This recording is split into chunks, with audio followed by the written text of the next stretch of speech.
Week 4 of the NFL season has seen a lot of teams either continue on their trend of being a really successful team or completely drop down from the thoughts I even had about them previously. These power rankings, if you did not watch the episode I did last week, these are going to be power rankings based on how I feel I would think about each of these teams if I was a fan of them. This isn't necessarily going to be a list of, records or anything like that. Pretty much how I feel about each team and where I would base them if I was a fan. Starting off with number 32, the same team I had at number 32 last week, the Jacksonville Jaguars. At this point, this is going to kind of include the thoughts that the Jaguars had about themselves and the fan base, what they thought about this team going into this year. I mean, I'm a fan of their rival, the Houston Texans, and I thought that this year was going to be a good year for the Jaguars. They had a real shot at being a playoff team this year, and what they've shown so far has been everything opposite of a playoff team. Number 31 is the Cleveland Browns. They're down a spot from last week. I just don't think Cleveland at this point has anything going for them. Offensively, they still don't have Nick Chubb. Deshaun Watson is still their quarterback, and this is a team that has had to rely on their defense a lot. And this is kind of what I thought about this team going into the year, is this was a team that relied on their defense heavily last year, and I don't know if they can keep up the same pace as they did last year. So I think that's why we see them in the 1-3 spot that we see them at now, and being a team that no one really cares about at this point. If there weren't two teams as bad as the Jacksonville Jaguars and Cleveland Browns this year, I think New England would be even lower than number 30, and we definitely wouldn't see them a spot higher than we did last week in my rankings. I just don't. This is another team I don't think many people care about at this point. I don't even know if their fans really care much, other than hopefully seeing Drake May get in at that starting quarterback spot soon. I have them at number 20. No, I have them at number 30, not 29. They're just not a good team. It's pretty plain and simple. Number 29 is the Miami Dolphins. There was maybe a shred of hope that this team could float above water without Tua Tagovailoa. That has been anything but the case. They've scored 14 points in the 2 weeks since Tua has not started. They tried with Skylar Thompson last week against Seattle. It looked really bad. They tried this week with Tyler Huntley against the Tennessee Titans. Didn't work there either. At this point, you have to consider, is this season going to be salvageable if you're a Miami Dolphins fan? And if it is, they need to make that move now, as opposed to maybe in a couple weeks when they fully rule out Tua or whatever happens with Tua. But for now, I have them as number 29. A team that rose last week, at least from many people's power ranking standpoint, the Carolina Panthers. I have them at the exact same spot as I had them last week. As good as their offense played on Sunday, their defense played equally as bad, and if not, even worse. This looks like a team that does not have an identity defensively, and they look like they're going to be without Shaq Thompson for a while with an Achilles tear. But they look fun offensively. You love to see Xavier Legette get going.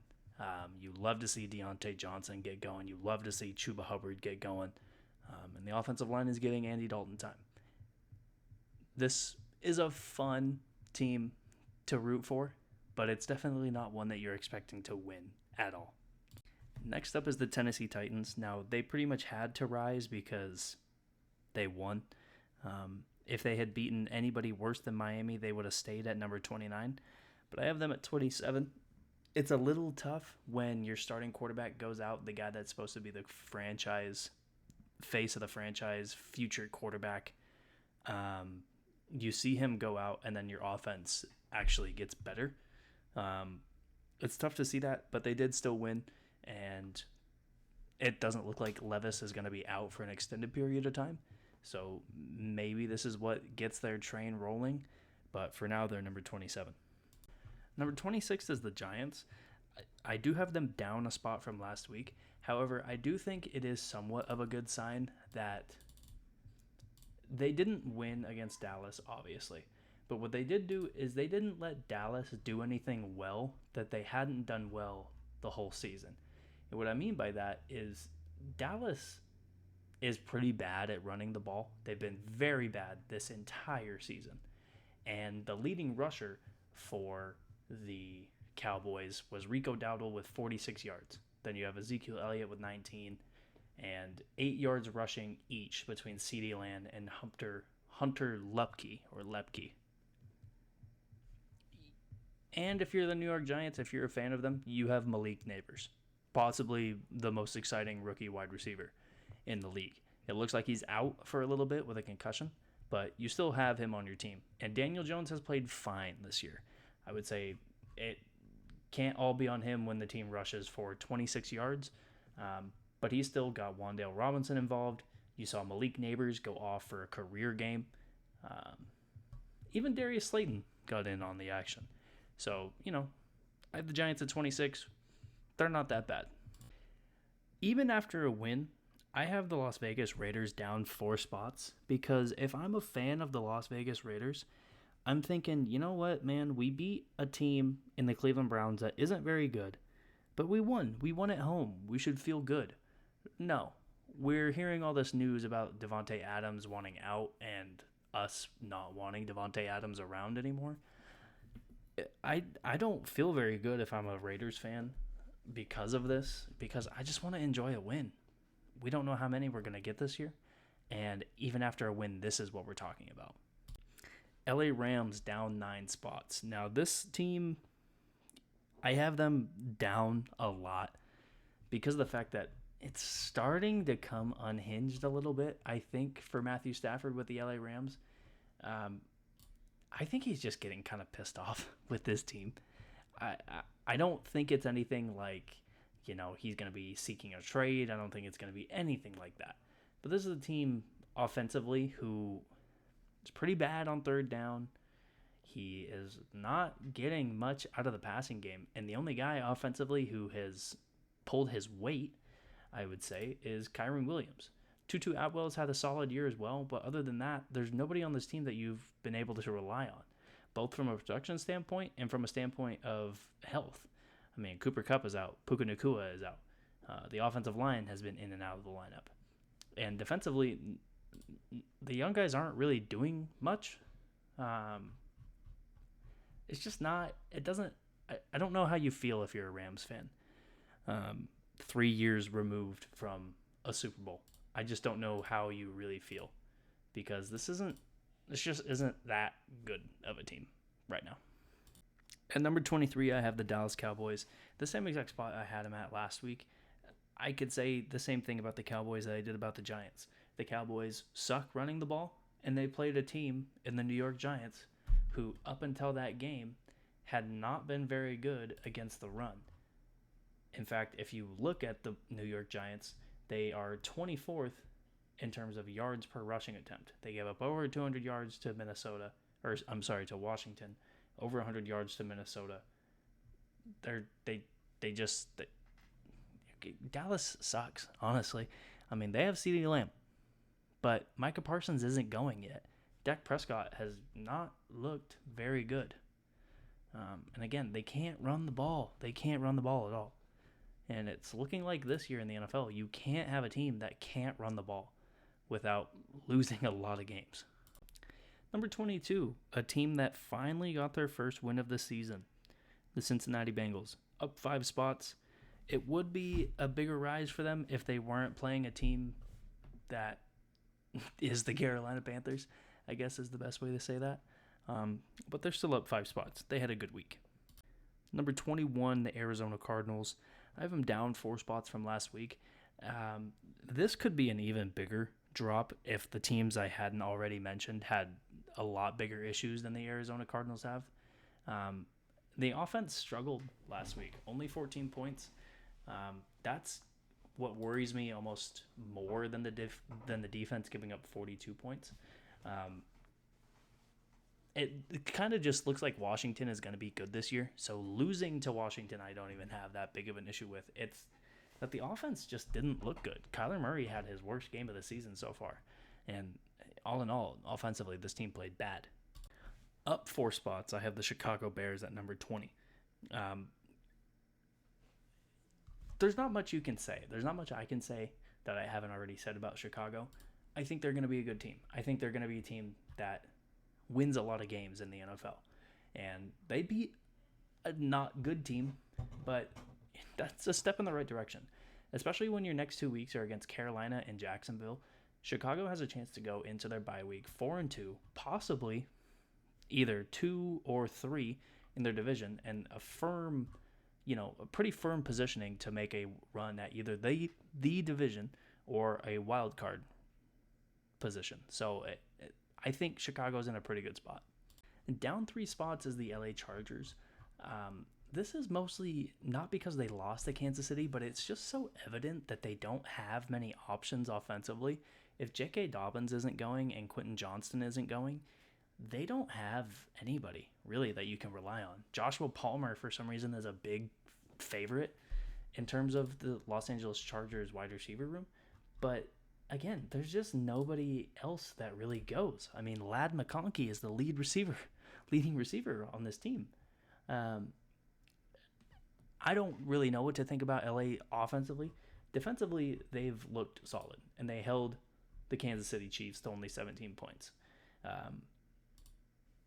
I don't know. Maybe they stay frisky and make a run on the wild card spot, but this is a team I could easily see falling out of the playoff race pretty soon. And it was pretty evident that they don't have a very good skill group on Sunday. Number 18 is the Indianapolis Colts. What's even worse than Anthony Richardson getting hurt in his last start is that he still didn't look good. 3 for 4 for 71 yards. He ran the ball a few times for 24 yards. But you can't really, I guess that was his best game so far, I guess. But, I just don't know at this point with Anthony Richardson. And now we see Joe Flacco come in and they start succeeding immediately. It's a bad look for Anthony Richardson. He's still a very young quarterback. He's still, not even halfway through his age 22 year. So we don't know what it looks like for Anthony Richardson next year, 5 years from now, 10 years from now. We have no idea what it looks like. Right now, it looks pretty bad, and I'm starting to get even more worried than I have been already. At number 17, a team that I had at number 7 last week, the Philadelphia Eagles. Jalen Hurts looks slow. Jalen Hurts looks like he's playing hurt, playing injured, something. Something seems off, and without Devontae Smith and without A.J. Brown, even with Dallas Goedert and Saquon Barkley, this team looks slow offensively. And defensively, they just look like they don't have any swagger. They have C.J. Gardner-Johnson, but that's like the opposite of swagger.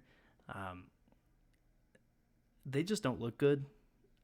17 might be pretty harsh, down 10 spots from where I had them last week, but I think it's pretty warranted. They barely squeaked by New Orleans last week, and we still don't really know how good New Orleans is. And then they get handled pretty easily by a Tampa Bay team that beat them pretty easily last year in the playoffs, too.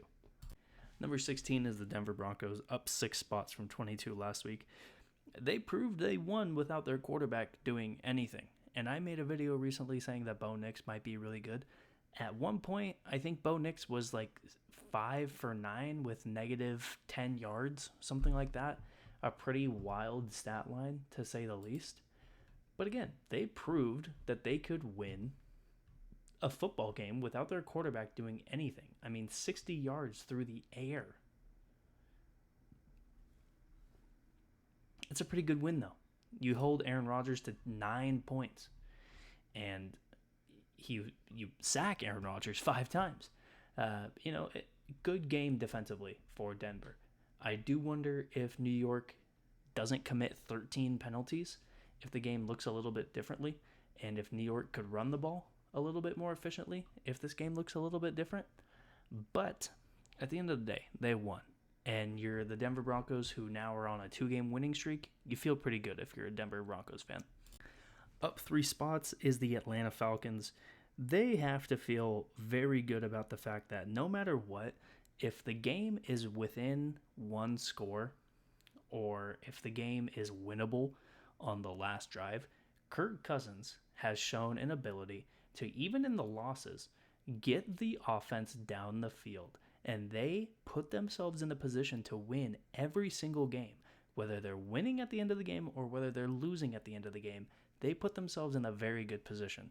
And as conservative as I think they are throughout the whole game, and it doesn't really bode well for them, that is something that I cannot deny.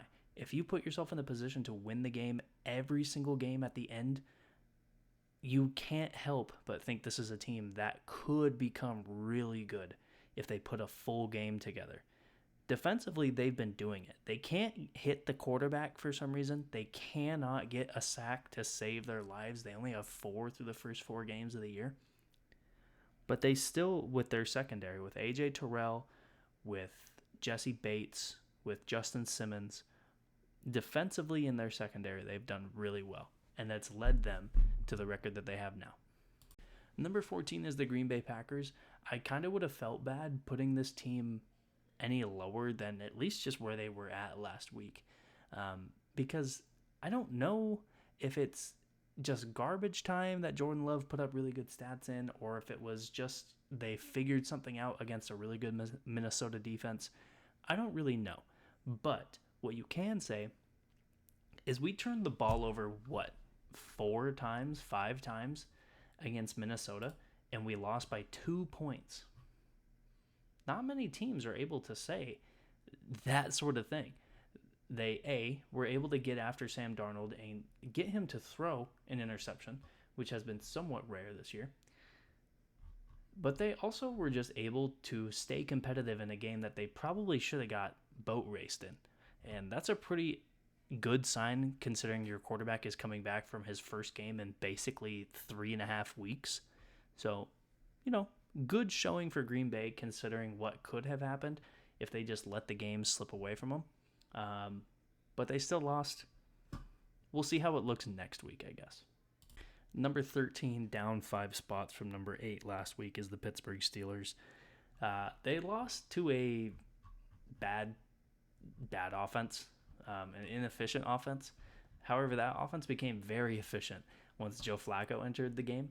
I don't know if this is just going to be another Joe Flacco year where he just is a top 10 quarterback, apparently, or if this was just a bad sign from the Pittsburgh Steelers. You got an incredible game from Justin Fields. 22 for 34 for over 300 yards, 1 touchdown, no picks, 2 touchdowns on the ground with 55 yards. You got a very good game out of Justin Fields, and you still lost. Because Joe Flacco, again, like I said, torched this defense in the snaps that he had. But this is still a good defense. It's still a team offensively that could explode at any moment. And they still are a good team, but they're down a bit from where they were last week. Down 4 spots from last week is the New Orleans Saints. I don't know. I don't know if I was too high on them after their first 3 weeks. I was very high on them after the first 2 weeks, and I called them, they had the best offensive line in football.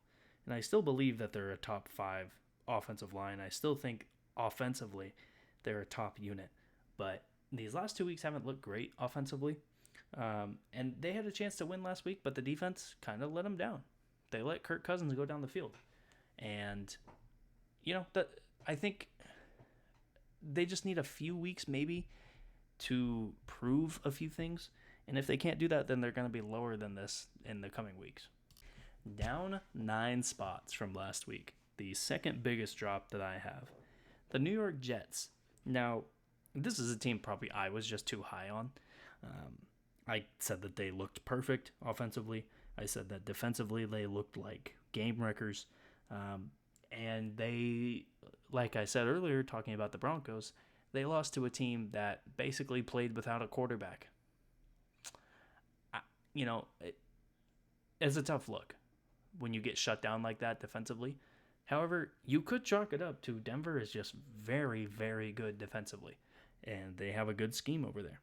But at the same time, you can't score 9 points and expect to win a game ever. So it's a tough look. It doesn't feel good to be a Jet fan today, but you still feel pretty good overall.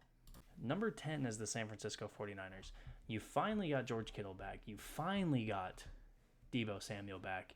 You finally have basically, well, not basically, your whole offense back, because Christian McCaffrey, who knows? But offensively, I mean, Brock Purdy has looked incredible this year. I mean, he's looked like possibly the best quarterback in the NFL. And they're still able to run the ball without Christian McCaffrey. So you feel pretty good for San Francisco if you were one of their fans. Your 2 wins aren't, the Jets are a good team, but the New England Patriots, that's a bit of like a fool's gold game where, you win that game by 17. Maybe you feel better about yourselves than you actually are.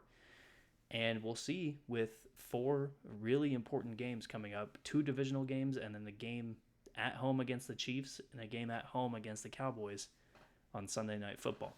We'll see how we feel about them in the next 4 weeks. Number 9 is the Houston Texans. I feel almost as good about the fact that we won. We won on a game-winning pass to Dare Ogunbowale with 18 seconds left. But we also won off the fact that, our quarterback is just better than almost any quarterback in the NFL. I am very, very fine with saying that statement. 3rd down, we were great. We still were. The Texans are probably the most penalized team in the NFL, especially when you just look at pre-snap offensive line penalties. They have to be leading. And we're still 3-1. We still are kicking the Jacksonville Jaguars when they're down. We are still making a late comeback. It looked bleak for a second there for the Houston Texans, but the defense did incredible. The offense stepped up when they needed to. And that's everything that you need to have a Super Bowl winning team and a Super Bowl caliber team. Number 8 is the Washington Commanders. I don't know what to say. This was a team last year where defensively they weren't any good. Offensively, they weren't any good. And they just held a team with a possible all-pro caliber talent in Marvin Harrison to a relatively quiet game. Their last 3 weeks, they have gone on the road twice and won huge games. And then they beat the Giants, a game that they should have won,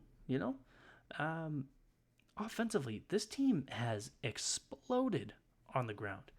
Over 200 yards 2 of the last 3 games, and over 100 yards on the ground every single game that they have played. And they've turned the ball over once. This is like the exact recipe that the Houston Texans had last year with C.J. Stroud as a rookie quarterback.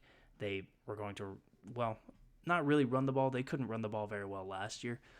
Singletary had a solid year last year, but this is nowhere near as good as they were as the Commanders are right now. And only 1 turnover, that's incredible with a rookie quarterback. Defensively, you hope they can stop the run, maybe eventually. But if that's the biggest of your worries, especially for a team that was picking 2nd in the draft last year, you're totally fine with that. And I think Commanders fans are pretty happy going into a game against the Cleveland Browns where they could be 4-1 after their first 5 weeks.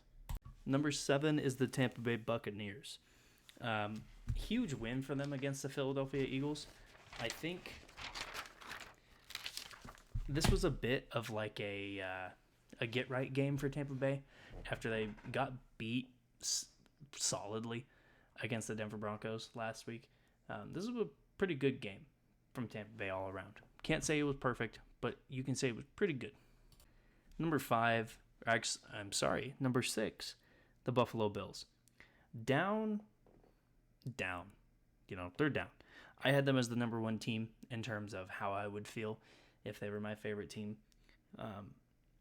They got handled on national television, the only game that people could have been watching. Josh Allen didn't look good. The offense didn't look good. Defensively, they looked slow. They looked so slow. And part of that is they were playing, possibly in terms of their skill positions, one of the fastest teams in the NFL. And, you're going against Lamar Jackson and Derrick Henry. You're going to struggle against that, no matter what defense you are. So I don't feel that bad about them. I think they had a lot of their flaws shown last week, and they're down a bit in my rankings. Number 5, the Seattle Seahawks. Now, it's hard to go up in power rankings when you lose a game, but Seattle was very tough for Detroit to beat. Detroit offensively had to keep on going. They could not stop against the Seattle Seahawks. And even up until the end, 42-29 seems like a large margin of victory, but Seattle probably, let's just say the 2 turnovers they have end up as 2 touchdowns. You're looking at a Seattle Seahawks team that wins 43-22, or 43-22, 43-42. Geno Smith looked incredible. DK Metcalf, even with that fumble, looked incredible. Kenneth Walker came back, had a great game. So I don't feel that bad about Seattle in a loss. I almost feel better about them, especially going into the bye. They have 2 pretty tough games coming out of it, and actually they have a very rough stretch with 5 of 7 games on the road, including at Minnesota, at Green Bay, at Houston, and at Indianapolis. It was another team where we'll see how we feel about them after those few weeks, but right now you feel pretty good as a Seahawks fan. Number 4 is the Kansas City Chiefs. I don't know what to say at this point. They just keep winning, so for that I can't knock them down at all. But it does seem a little weird almost every single game with them, where offensively they're just not doing a lot, and defensively you're thinking they're kind of getting bailed out with some things. They haven't won a game this year by more than 7 points, and they keep losing guys. And I think if you would have told a Kansas City Chiefs fan at the beginning of the year that we're going to have a game where Kareem Hunt is our leading runner, Patrick Mahomes is going to take Rashee Rice out for possibly the entire season, and you're still going to win the game, I think they would be very confused with that statement, and they wouldn't really know how to react. It's a little bit shell-shocking when you put all of those statements together and try to present it as something good. Kansas City, they're fine. They're 4-0. So it's hard to say that they're playing poor, but again, this easily could be a team with a 2-2, 1-3. I could even see an 0-4 record, at this point. And if a few things get called a little bit differently from the referee standpoint, and if a few things just go the right way, maybe Isaiah Likely's foot isn't, maybe is 3 inches shorter, or gets put down a spot further back behind the out of bounds line. This again could be a team that's 0-4. Number 3, the Minnesota Vikings. I feel better about them than I do almost any other team, because this team has played a pretty complete game every single time they've stepped on the field. The secondary is great. The defense is great. The offensive line is incredible. Sam Darnold is playing out of his mind. Justin Jefferson is the best wide receiver in the NFL. Pretty positive vibes for the Minnesota Vikings all around. Number 2 is Detroit. Now, I don't know if Tampa Bay just has Detroit's number, and Detroit, other than playing Tampa Bay, is just going to whoop every other team that they play. But they've had a pretty good year. They've had a year where you don't really know what the ceiling is, I guess. And that's a pretty good feeling to have if you're a Detroit Lions fan, when especially, up until last year, you thought that the ceiling was a 6-10, 6-11 type season. And now they are off to this start, and they look like they're rolling. The number one team in the NFL in my power rankings, I have it as the Baltimore Ravens. I don't think there has been a team really to expose anything for Baltimore. Yes, defensively, they didn't look incredible against the Kansas City Chiefs. And yes, against the Las Vegas Raiders, they lost a game that they should have won. But everything that we were saying about this team going into the year has come true. They're going to run the ball better than anyone else in football. And they have two of, if not the two, most unstoppable players running the ball that anyone has seen in a very long time. And both of them do it a completely opposite way. Lamar Jackson has been incredibly accurate this year.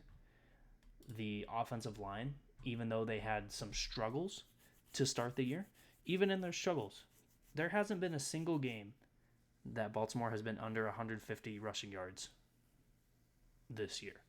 And they've only turned the ball over 3 times all year.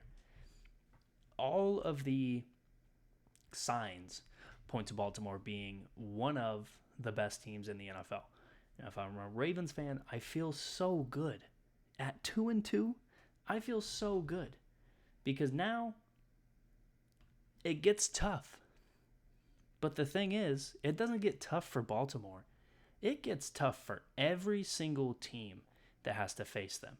Because offensively, they are rolling.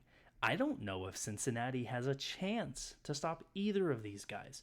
Lamar has consistently shredded the Cincinnati Bengals in his career.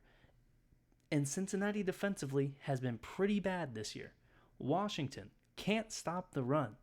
What are they going to do against Derrick Henry and Lamar Jackson? Tampa Bay, we'll see. Cleveland, we'll see. But I feel really good about Baltimore. I think they're the best team in football at this given moment. And they destroyed Buffalo on national TV. And their defense was pretty good too. I haven't even mentioned their defense.